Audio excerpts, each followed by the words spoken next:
सो यार आज हम बात करने वाले हैं AEEE एंट्रेंस एग्जाम के बारे में। अगर तुम एंट्रेंस का प्रिपरेशन कर रहे हो, चाहे तुम जेई का प्रिपरेशन करो या फिर VIT EEE देना चाहो या फिर MET देना चाहो या फिर बिटसर देना चाहो, तो डेफिनेटली तुमको अमृता का भी एंट्रेंस एग्जाम देना चाहिए। अगर तुमको एक अच्छा कॉलेज चाहिए जिसका रैंकिंग हो, जिसका ब्रांड नेम हो, जहाँ पे तुमको टॉप प्रोफाइल वाले कंपनीज का भी एक्सपोजर मिल जाए, तो इस एंट्रेंस एग्जाम को यार बिल्कुल भी स्किप मत करना, डेफिनेटली देना। अगर तुमको मैन कैंपस मिल जाता है तो वहाँ से भी तुमको एवरेज प्लेसमेंट बढ़िया मिल जाएगा। एंड सबसे इंपॉर्टेंट, अपॉर्चुनिटीज़ बहुत ज़्यादा मिलेगा। नॉर्मल कॉलेजेस तो वे बेटर ऑप्शन है अमृता, लेकिन यहाँ पे एडमिशन लेने के लिए तुमको इनका खुद का एंट्रेंस एग्जाम देना पड़ेगा।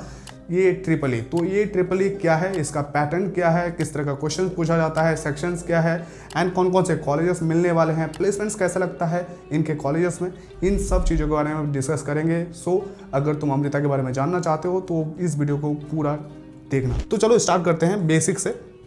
सबसे पहले यार ओवरव्यू, एंट्रेंस एग्जाम का नाम है Amrita entrance examination engineering conducting body. Obvious बात है, इनका खुद का है, यूनिवर्सिटी है, एंड एग्जाम लेवल जो है यूनिवर्सिटी लेवल है, और ये एक साल में 2 बार होता है। तो 2 बार आराम से यहाँ पे तुम बैठ सकते हो। एंड साथ में यार अटेम्प्ट्स जो यहाँ पे अलाउ किया गया है अनलिमिटेड है। आई मीन कितना भी बार दो, कोई दिक्कत नहीं होने वाला है। एंड कंप्यूटर बेस्ड टेस्ट होगा, एंड साथ में सेंटर बेस्ड भी टेस्ट होता है, इंग्लिश में होगा। और जो टेस्ट सेंटर्स है 90+ सेंटर्स है इंडिया में, तो कोई भी दिक्कत नहीं होगा। ऑल ओवर इंडिया से कहीं से भी एंट्रेंस एग्जाम देना चाहो तो दे सकते हो। बाकी यार हम बात करते हैं अब एलिजिबिलिटी क्राइटेरिया का। तो सबसे पहले ऑब्वियस बात है 12th तुमको पास करना पड़ेगा। मिनिमम 60% मार्क्स होने चाहिए तुम्हारा PCM में, एंड हर एक सब्जेक्ट्स में तुमको क्वालिफाई करना पड़ेगा। बहुत ही ज़्यादा इंपॉर्टेंट पॉइंट है। एंड हर एक सब्जेक्ट्स जो तुम पास करोगे वो एक ही बोर्ड से होना चाहिए, डिफरेंट बोर्ड से नहीं। और एप्लीकेशन का कॉस्ट कितना जाएगा, तो देखो यार, अगर तुम सिर्फ और सिर्फ अमृता का ही एंट्रेंस एग्जाम देना चाहते हो, उसी के थ्रू यहाँ पे एडमिशन लेना चाहते हो तो 1200, एंड अमृता के साथ जेई के थ्रू भी यहाँ पे एडमिशन लेना चाहते हो तो 1200 एप्लीकेशन फॉर्म का लगेगा। एंड अगर तुम सिर्फ जेई के थ्रू ही जाना चाहते हो तो 500 रुपया में तुम्हारा सब कुछ हो जाता है। एंड जब तुम एंट्रेंस दे देते हो तो उसके परफॉर्मेंस के बेसिस पे यहाँ पे सेंट्रलाइज्ड काउंसलिंग भी होता है, CSAP, इसके थ्रू तुमको यहाँ पे काउंसलिंग करवाना पड़ेगा एंड तुमको सीट्स मिल जाएगा।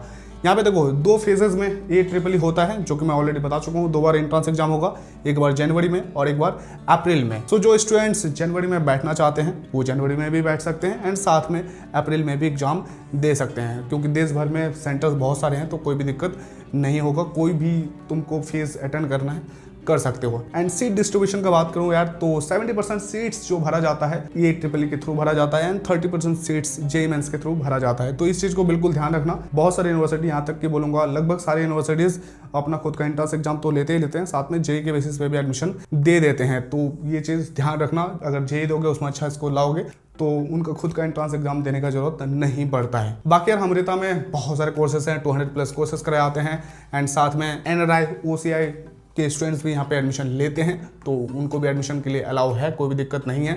साथ में यहाँ पे जो प्रोग्राम्स अवेलेबल है इंजीनियरिंग जो कि हम बात कर रहे हैं, बाकी और भी कई सारे कोर्सेस यहाँ पे कराया जाता है, तो जो भी कोर्स करना चाहो यहाँ पे कर सकते हो। बाकी यार ये एलिजिबिलिटी क्राइटेरिया है OCI और PIU स्टूडेंट्स के लिए। सो अगर तुम बाहर में रहते हो, बाहर से यहाँ पे पढ़ाई करना चाहते हो, फॉरेन पासपोर्ट है या फिर OCI स्टेटस है, तो यहाँ पे तुम एलिजिबल हो सकते हो। इसका सारी चीज़ें हैं, बट मोस्टली स्टूडेंट्स यहाँ पे इंडिया से ही पढ़ाई करते हैं, तो मैं इस पर ज़्यादा ध्यान नहीं दूंगा। बाकी पढ़ाई कर सकते हो, कोई भी दिक्कत नहीं है। NRI हो, कुछ भी हो, OCI हो, कोई भी दिक्कत नहीं आने वाला है। बाकी NRI कोटा से भी यहाँ पे एडमिशन ले सकते हो प्रॉपरली, कोई भी दिक्कत नहीं। अब बात करते हैं स्टेप बाय स्टेप रजिस्ट्रेशन का। देखो लाइव रजिस्ट्रेशन का भी मैं वीडियो बनाऊंगा, बट प्रॉपरली थोड़ा सा बस देख लो पॉइंट्स के क्या क्या करना है। रजिस्ट्रेशन तुमको कहाँ से करना है, इनका ऑफिशियल वेबसाइट से न्यू रजिस्ट्रेशन ऑप्शन में क्लिक करना है, बेसिक डिटेल्स भरना है, एंड फिर नेक्स्ट लॉगिन और क्रेडेंशियल्स, इन सारी चीज़ों को तुमको प्रॉपर करना है। एंड साथ में याद रखना लॉगिन क्रेडेंशियल्स को सेव करके रखना, ये बहुत ज़्यादा इंपॉर्टेंट है। बहुत सारे स्टूडेंट्स भूल जाते हैं, बट ये चीज़ों को ध्यान से रखना। पर्सनल डिटेल्स तुमको फिल करना है स्टेप 3 में, एंड स्टेप 4 में एकेडमिक डिटेल्स भरना है, जो कि एक्यूरेट होना चाहिए, पास भी होना चाहिए। एंड एग्जाम सेंटर्स भी अपने हिसाब से, अपने प्रेफरेंस के हिसाब से सिटी सेंटर चूज कर सकते हो, कोई भी दिक्कत नहीं आने वाला है इसमें। एंड स्टेप 6 में तुमको डॉक्यूमेंट्स को अपलोड करना है, जैसे रिसेंट पासपोर्ट साइज फोटोग्राफ। अगर तुम्हारा फोटोग्राफ पुराना है आधार कार्ड में या पैन कार्ड में या फिर किसी में भी, तो उसको अपडेट करा लेना, वो बहुत ज़्यादा इंपॉर्टेंट है। सिग्नेचर अपलोड करना है, कैटेगरी सर्टिफिकेट भी तुम्हारे पास होना चाहिए अगर एप्लीकेबल होता है, एंड फाइल साइज पे भी, फॉर्मेट पे भी ध्यान देना। स्टेप 7 में एप्लीकेशन फी पेमेंट करना है, जो कि मैं ऑलरेडी बता चुका हूँ। ऑनलाइन मोड या फिर डेबिट कार्ड, क्रेडिट कार्ड के थ्रू हो जाता है, बैंकिंग के थ्रू हो जाता है, एंड फी अमाउंट यार कैटेगरी के अकॉर्डिंग डिफरेंट होता है। एंड पेमेंट सक्सेसफुल हो जाएगा तो उसका कंफर्मेशन चेक कर लेना, एंड फाइनल सबमिशन में सारी डिटेल्स केयरफुली रिव्यू कर लेना, सबमिट बटन क्लिक करना, एंड एप्लीकेशन फॉर्म का प्रिंट आउट निकाल लेना, बहुत ज्यादा इंपॉर्टेंट है। एंड साथ में यार इंपॉर्टेंट टिप्स, फॉर्म सबमिट करने से पहले बिल्कुल डबल चेक करना, ये बहुत बहुत इंपॉर्टेंट है। बहुत सारे स्टूडेंट बहुत सारी गलतियां करते हैं, तो इस चीज़ को बिल्कुल ध्यान देना। एंड साथ में अगर तुम अमृता का फॉर्म भरना चाहते हो, इसके रिगार्डिंग काउंसलिंग चाहते हो, गाइडेंस चाहते हो, या फिर किसी भी टॉप इंजीनियरिंग कॉलेज में मैनेजमेंट कोटा के थ्रू जाना चाहते हो, अगर तुम्हारा एंट्रेंस का प्रिपरेशन उतना अच्छा नहीं है तो मुझे व्हाट्सअप कर सकते हो। व्हाट्सअप का लिंक है डिस्क्रिप्शन में, जाओ मैसेज करो, will guide you properly regarding that. बाकी यार सेकंड पॉइंट में जो भी डॉक्यूमेंट्स तुम स्कैन करोगे वो क्लियर होना चाहिए। लास्ट डेट्स का ध्यान रखना, उसके बारे में मैं ऑलरेडी बात करूंगा अभी। साथ में एप्लीकेशन नंबर और पासवर्ड वगैरह तो बिल्कुल भी मत भूलना। सिलेक्शन क्राइटेरिया क्या है, तो सबसे पहले यार परसेंटाइल बेस्ड रैंकिंग होगा। तो जिसका बेस्ट परसेंटाइल होगा, चाहे वो फर्स्ट फेज में हो या फिर सेकंड फेज में हो, उसके बेसिस पे यहाँ पे सीट एलोकेशन होगा। जैसे कि मैंने ऑलरेडी बताया था, 70% सीट्स AEEE के थ्रू, 30% सीट्स JEE के थ्रू यहाँ पे भरा जाएगा। एंड इनका काउंसलिंग होता है CSAP, अगर करवाना है तो व्हाट्सअप हमें कर सकते हो। एंड नेक्स्ट पॉइंट यार, मेरिट लिस्ट का प्रिपरेशन यहाँ पे जो होता है बेस्ड ऑन ऑब्वियस बात है दोनों एंट्रेंस एग्जाम एंड साथ में तुम्हारा सब्जेक्ट्स में कैसा परफॉर्मेंस है उसके बेसिस पे। एंड ऑब्वियस बात है जिसका हाई परसेंटाइल होगा बेटर रैंक मिलेगा, एंड उसके बेसिस पे तुमको सीट यहाँ पे मिल जाएगा। टाई ब्रेकिंग क्राइटेरिया की अगर मैं बात करूँ तो देखो यार, अगर दो स्टूडेंट का परसेंटाइल सेम है तो 3 चीज़ों को ध्यान दिया जाएगा, उसके बेसिस पे उसे सीट मिलेगा। पहला तो मैथमेटिक्स में स्कोर को कंपेयर किया जाएगा, जिसका ज़्यादा होगा उसको कंसिडर किया जाएगा ज़्यादा, and then physics, then chemistry, और फिर एज को भी देखा जाता है। जो स्टूडेंट थोड़ा सा ज़्यादा एज का है उसको पहले कंसिडर किया जाएगा, तो इस चीज़ का भी तुमको ध्यान रखना है। एंड नेक्स्ट पॉइंट यार, काउंसलिंग राउंड चलेगा, मल्टीपल काउंसलिंग राउंड्स चलते हैं यहाँ पे। चॉइस फिलिंग होगा, कौन सा ब्रांच लेना है, कौन सा कैंपस लेना है, इस चीज़ को तुमको ध्यान से भरना है। एंड अगेन तुम्हारा रैंक के बेसिस पे, अवेलेबिलिटी बेसिस पे तुमको सीट अलॉटमेंट हो जाएगा, सीट कंफर्मेशन मिल जाएगा। एंड एडमिशन फ़ी तुमको देना है डेडलाइन के अंदर में, और रिक्वायर्ड डॉक्यूमेंट जो होते हैं वो तुमको यहाँ पे भरना पड़ेगा, देना पड़ेगा, सबमिट करना पड़ेगा, एंड पूरी तरह से वेरिफिकेशन प्रोसेस कंप्लीट हो जाएगा। बाकी अब मैं बात करता हूँ कौन कौन से प्रोग्राम्स यहाँ पे ऑफर किए जाते हैं, तो ज़्यादा डिस्कस नहीं करूँगा, लेकिन हाँ जो भी प्रोग्राम्स तुमको चाहिए इंजीनियरिंग में अलग अलग कैंपसेस में यहाँ पे अवेलेबल है। सो जो भी इंजीनियरिंग करना है वो सारे कोर्सेज तुमको यहाँ पे मिल जाएंगे, क्योंकि इनका कई सारे कैंपसेस हैं, एंड ऊपर से यूनिवर्सिटी है तो यार कोर्सेज का कमी होता नहीं इनके पास। तो एरोस्पेस इंजीनियरिंग करना चाहते हो, ऑटोमेशन एंड रोबोटिक्स इंजीनियरिंग करना चाहते हो, सब कुछ यहाँ पे तुमको अलग अलग कैंपसेस में देखने को मिल जाता है, जैसे कि देख सकते हो। एंड AIDS भी तुमको यहाँ पे देखने को मिल जाता है, क्वांटम टेक्नोलॉजीज कोयम्बटूर में। तो बहुत सारे कोर्सेज यहाँ पे बीटेक से रिलेटेड कराए जाते हैं। एंड कौन कौन से कैंपस है एंड प्लेसमेंट रेट कैसा है ये भी तुम चीज़ देख लो, इससे तुमको और ज़्यादा क्लैरिटी मिल जाएगा। सबसे पहले तो कोयम्बटूर का कैंपस, जिसमें 90 से लेकर 100% का प्लेसमेंट रेट है। हाईएस्ट प्लेसमेंट 56 गया था, एवरेज 5.8 गया है। अमृतापुरी में 80 से लेकर 85% है प्लेसमेंट रेट, 56 यहाँ पे भी, 9.2 यहाँ पे एवरेज गया है। एंड बेंगलुरु में 75%, हाईएस्ट प्लेसमेंट अप्रॉक्स 30 गया है, और एवरेज 7 से लेकर 9 LP तक जा चुका है। चेन्नई में 80% है, 56 हाईएस्ट गया है, एवरेज 9.2 जा चुका है। तो देखो यार एवरेज प्लेसमेंट ना कोयम्बटूर से बाकी जगह में भी तुमको ज़्यादा देखने को इसलिए मिल रहा है क्योंकि रिसेंट टाइम में थोड़ा सा प्लेसमेंट डाउन गया था, लेकिन हाँ प्लेसमेंट कोयम्बटूर में भी काफ़ी बढ़िया होता है क्योंकि मैन कैंपस। बट वही है, थोड़ा सा पॉपुलेशन स्टूडेंट्स का जनसंख्या ज़्यादा है तो एवरेज डाउन हो जाता है। And overall average placement BTech का नहीं दिखा के लोग ओवरऑल पूरा यूनिवर्सिटी का दिखाता है, तो ये भी चीज़ थोड़ा सा तुमको ध्यान देना पड़ेगा। बट ओवरऑल बोलूँगा प्लेसमेंट्स एवरेज काफ़ी बढ़िया है। एंड इंपॉर्टेंट डेट जिसका तुमको ध्यान देना है, तो देखो यार EEEE 2026 एग्जाम डेट जो फेज 1 का है वो है February 1, 2, 3, 2026। सो ये एग्जाम डेट है। एप्लीकेशन डेट को तुमको प्रॉपर्ली ध्यान देना है, उसके बेसिस पे एप्लीकेशन फॉर्म भरना है। एंड फेज 2 का तुमको 7 से लेकर 11 मई तक का देखने को मिल जाता है। अब बात कर लेते हैं बहुत ही शॉर्ट में एग्जाम पैटर्न के बारे में। तो देखो यार कंप्यूटर बेस्ड टेस्ट होता है, 2 घंटा 30 मिनट का तुमको टाइम मिलेगा। 100 MCQs हो जाते हैं, लैंग्वेज इंग्लिश में होगा, टोटल मार्क्स 300 है। एंड साथ में तुमको कई सारे सेक्शंस मिल जाएंगे क्वेश्चंस का, जैसे मैथमेटिक्स में 40 क्वेश्चंस, फिजिक्स में 30 क्वेश्चंस, केमिस्ट्री में 25, इंग्लिश में 5। एंड उसके हिसाब से तुमको यहाँ पे मार्क्स भी देखने को मिल जा रहा है। एंड मार्किंग स्कीम का बात करूँ तो यार करेक्ट आंसर दोगे तो 3 मार्क्स मिलेंगे, एंड इनकरेक्ट आंसर दोगे तो यहाँ पे -1 जाएंगे क्योंकि यहाँ पे नेगेटिव मार्किंग अवेलेबल है। और हाँ अगर तुम किसी भी क्वेश्चन को छोड़ देते हो, स्किप करते हो, अनआंसर्ड देते हो, तो मार्क्स यहाँ पे कोई भी डिडक्ट नहीं होगा। तो ये एक अच्छा चीज़ है।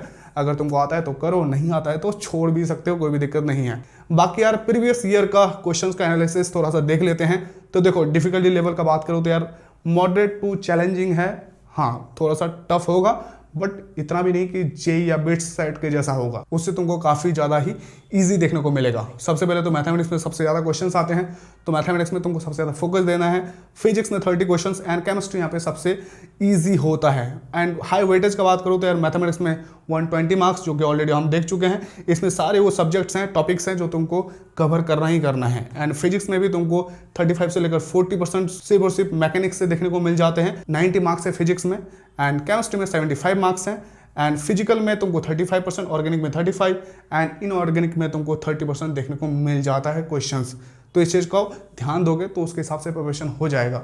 बाकी एक बात बोलूँगा, अगर तुम जेई का प्रिपरेशन कर रहे हो या फिर अदर एंट्रेंस एग्जाम का प्रिपरेशन कर रहे हो, जैसे कि वीआईटी ट्रिपल ई या फिर एसआरएम जेई या फिर और अदर एंट्रेंस एग्जाम, तो उसके बेसिस पे तुम इसको आराम से दे सकते हो और क्वालिफाई भी कर सकते हो। बहुत ज़्यादा टफ नहीं रहेगा, बट हाँ प्रिपरेशन तुम्हारा अच्छा होना चाहिए। तो अगर प्रिपरेशन स्ट्रेटेजी की बात करूँ तो फाउंडेशन तो तुम्हारा 1 से लेकर 3 मंथ तक चलेगा, जो कि तुमको एनसीईआरटी क्लास 11th और 12th को थॉरोली कंप्लीट करना है। चैप्टर वाइज फॉर्मूला सीट्स बनाना है और कंसेप्ट क्लैरिटी पे बहुत ज़्यादा फोकस देना है।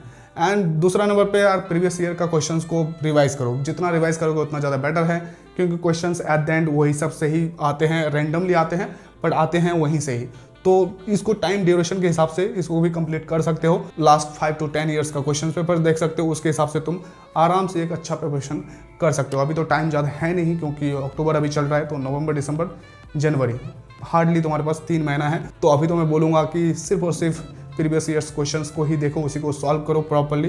एंड टाइमिंग बहुत ज़्यादा इंपॉर्टेंट है, टाइमिंग तुमको देखना है। उसके बेसिस पे अगर करते हो तो अच्छा रैंक यहाँ पे ला सकते हो। बाकी यार ऑलरेडी मैंने बताया मॉक टेस्ट करो, ये बहुत इंपॉर्टेंट है। टाइमिंग को देखो, क्योंकि वहाँ पे अचानक अगर तुम चले गए और टाइमिंग को तुमको बिल्कुल भी अंदाजा नहीं है तो बहुत ज़्यादा दिक्कत हो सकता है, क्योंकि तुम्हारे पास टाइम लिमिट सिर्फ और सिर्फ 150 मिनट्स का रहने वाला है। इस चीज़ को तुमको ध्यान देना है। सो हर एक सेक्शन में जो तुमको टाइम मिलेगा, मैथ्स में 60 मिनट, फिजिक्स में 45, केमिस्ट्री में 40 और इंग्लिश में ओनली 5 मिनट। तो इसके हिसाब से तुमको प्रिपरेशन करना पड़ेगा। और नेगेटिव मार्किंग यहाँ पे है, तो उसके लिए भी स्ट्रेटेजी तुमको बनाना है। 75% क्वेश्चन को अटेम्प्ट करो अगर तुम कॉन्फिडेंट हो, क्योंकि एक क्वेश्चन का आंसर अगर तुम सही देते हो तो 3 मार्क्स तुमको यहाँ पे मिल जाते हैं, एंड अगर रॉन्ग देते हो तो -1 जाते हैं। तो इसमें तुम थोड़ा सा रिस्क ले सकते हो। बाकी अगर बहुत ज़्यादा अनफेमिलियर क्वेश्चंस हैं तो फिर स्किप मारो। एंड यार टारगेट तुम्हारा ऑब्वियसली होना चाहिए टॉप ब्रांचेस के लिए, CS और IT से रिलेटेड, एंड उसमें तुमको मार्क्स लगभग इतना तो लाना पड़ेगा।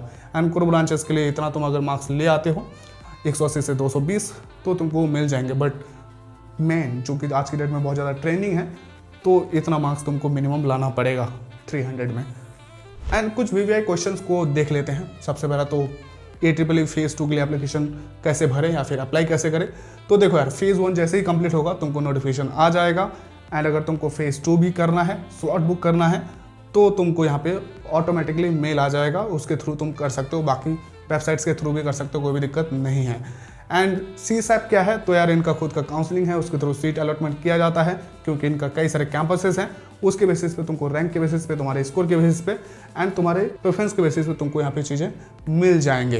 And next point, AEEE exam के लिए प्रिपरेशन कैसे करना है। तो देखो यार, बेसिक चीज़ें मैंने बता दिया, फॉर्मेट क्या रहने वाला है। एंड अगर तुम अदर एंट्रेंस एग्जाम का प्रिपरेशन कर रहे हो तो इसको भी थोड़ा सा ध्यान देकर कर सकते हो इजीली। ज़्यादा कुछ नहीं जाएगा, क्योंकि जो तुम प्रिपरेशन जेई में कर रहे हो या फिर अदर एंट्रेंस एग्जाम में कर रहे हो, बस इसको थोड़ा सा तुमको फॉर्मेट को देखना है, जो कि हम ऑलरेडी डिस्कस कर चुके हैं। तो प्रॉपरली कर सकते हो, कोई भी दिक्कत नहीं आएगा। तो सबसे लास्ट वाला क्वेश्चन है, क्या काउंसलिंग फ़ी रिफंडेबल है। तो देखो हाँ, रिफंडेबल है ये फीस तब जब तुमको कोई भी प्रेफर्ड कैंपस या फिर तुम्हारा जो ब्रांच चॉइस था वो नहीं मिला, तब नहीं तो नहीं मिलेगा। एंड काउंसलिंग का फीस कितना रहता है, तो यार अप्रॉक्स 5000 यहाँ पे काउंसलिंग का फीस रहता है अमृता का। तो ये था यार overall pattern overview AEEE entrance exam का। सो अगर तुम इस एंट्रेंस एग्जाम के थ्रू जाना चाहते हो अमृता में, या फिर किसी एंट्रेंस एग्जाम के थ्रू जा रहे हो, या फिर प्रिपरेशन कर रहे हो, काउंसलिंग के रिगार्डिंग कोई भी क्वाइज है तुम्हारे पास अभी से, या फिर किसी भी टॉप इंजीनियरिंग कॉलेज में मैनेजमेंट कोटा के थ्रू जाना चाहते हो, अगर तुम्हारा एंट्रेंस का प्रिपरेशन उतना स्ट्रॉन्ग नहीं है तो मुझे व्हाट्सअप कर सकते हो। व्हाट्सअप का लिंक है डिस्क्रिप्शन में, जाओ मैसेज करो, will guide you properly regarding that. बाकी यार वीडियो को अब तक देख रहे हो, चैनल को सब्सक्राइब करो, वीडियो को लाइक करो। नॉर्मल क्वाइज है, कमेंट करना। दैट्स इट, थैंक यू, धन्यवाद।